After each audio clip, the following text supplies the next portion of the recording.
सनातन धर्म में क्यों लगाते हैं तिलक? क्या आपने कभी सोचा है हिंदू धर्म के लोग माथे पर तिलक क्यों लगाते हैं? आखिर क्या है इसका महत्व? आपने कई बार लोगों के माथे पर तिलक लगाए देखा होगा, फिर चाहे वो स्त्री हो या पुरुष। बता दें, सनातन धर्म में ये तिलक आदिकाल से माथे पर लगाने की प्रथा चली आ रही है। हिंदू धर्म में ये भी माना जाता है कि बिना तिलक लगाए कोई भी पूजा पूरी नहीं होती है। धार्मिक मान्यताओं के मुताबिक माथे के एकदम बीच में भगवान विष्णु का निवास होता है। उसी जगह पर ही तिलक भी लगाया जाता है। मान्यता है कि इससे भगवान विष्णु प्रसन्न होते हैं। वहीं महिलाएं इसे माता रानी का आशीर्वाद मानकर अपने माथे पर लगाती हैं। बता दें, इस जगह को त्रिवेणी का संगम भी कहा जाता है, क्योंकि यहाँ पर शरीर की 3 नाड़ियां एक साथ मिलती है। यही जगह मन के गुरु का भी होता है, इसीलिए इसे काफी महत्वपूर्ण माना जाता है। इस स्थान पर तिलक लगाने से मन की एकाग्रता बढ़ती है और व्यक्ति का तेज बढ़ता है।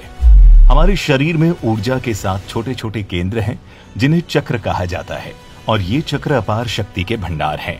तिलक या टीके को माथे के बीचों बीच लगाने से वहां पर आज्ञा चक्र होता है। हमारे शरीर के 7 चक्रों में से ये सबसे महत्वपूर्ण स्थान है। आज्ञा चक्र स्पष्टता और बुद्धि का केंद्र है। यहाँ पर शरीर की 3 प्रमुख नाड़ियां इडा, पिंगला और सुषुम्ना आकर मिलती हैं। मान्यताओं के अनुसार सूने मस्तक को शुभ नहीं माना जाता। माथे पर चंदन, रोली, कुमकुम, सिंदूर या भस्म का तिलक लगाया जाता है। तिलक हिंदू संस्कृति में एक पहचान चिन्ह का काम करता है।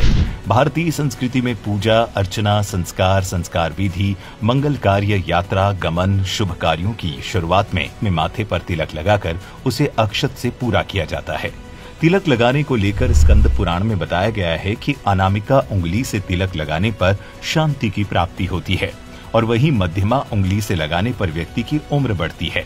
अगर कोई अंगूठे से तिलक लगाता है तो स्वास्थ्य हमेशा बना रहता है, और तर्जनी उंगली से तिलक लगाने पर मृत्यु के बाद मोक्ष की प्राप्ति होती है। वहीं विष्णु संहिता में भी तिलक लगाने के विधान के बारे में भी विस्तार से बताया गया है।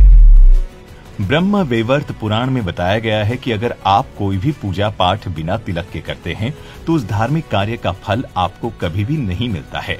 कहा जाता है कि चंदन का तिलक लगाने से पापों का नाश होता है, व्यक्ति संकटों से बचता है और उस पर माता लक्ष्मी की कृपा हमेशा बनी रहती है। चंदन का तिलक ताजगी लाता है। ऐसी भी मान्यता है कि चंदन का तिलक लगाने से सौभाग्य में बढ़ोतरी होती है। वहीं मानसिक शांति और ऊर्जा की प्राप्ति के लिए भी चंदन का तिलक लगाया जाता है। ऐसी भी मान्यता है कि तिलक लगाने से व्यक्ति के स्वभाव में भी सुधार आता है। वहीं केसर का तिलक लगाने से सात्विक गुणों और सदाचार की भावना बढ़ती है। इससे बृहस्पति ग्रह का बल भी बढ़ जाता है और भाग्य वृद्धि भी होती है। क्या आपने कभी ये सोचा है कि तिलक लगाने के बाद माथे पर चावल क्यों लगाए जाते हैं? गौरतलब है कि पूजा के दौरान माथे पर कुमकुम का तिलक लगाते समय चावल के दाने भी जरूर लगाए जाते हैं। शास्त्रों की बात करें तो चावल को हविष्य यानी हवन में देवी देवताओं को चढ़ाने वाला शुद्ध अन्न माना जाता है। एक और मान्यता के अनुसार चावल का एक अन्य नाम अक्षत भी है। इसका अर्थ कभी क्षय ना होने वाला है, या जिसका कभी नाश नहीं होता है। तभी तो हम हर खास मौके पर चावल जरूर बनाते हैं। दरअसल ऐसा माना जाता है कि कच्चे चावल व्यक्ति को सकारात्मक ऊर्जा प्रदान करते हैं। यही वजह है कि पूजा के दौरान केवल माथे पर तिलक लगाया जाता है, बल्कि पूजा विधि संपन्न करने के लिए भी चावलों का इस्तेमाल किया जाता है। आमतौर पर जब आप किसी को तिलक लगाए हुए देखते हैं तो आपके मन में एक सवाल उठता है कि आखिर तिलक लगाने से क्या फायदा मिलता है? कहीं इसे केवल दिखावे के लिए तो नहीं लगाया जाता है? तो हम आपको बता दें कि तिलक लगाने का अपना एक वैज्ञानिक कारण भी होता है। दरअसल तिलक या टीका लगाने से आध्यात्मिक भावना के साथ साथ दूसरों के लाभ की कामना भी है।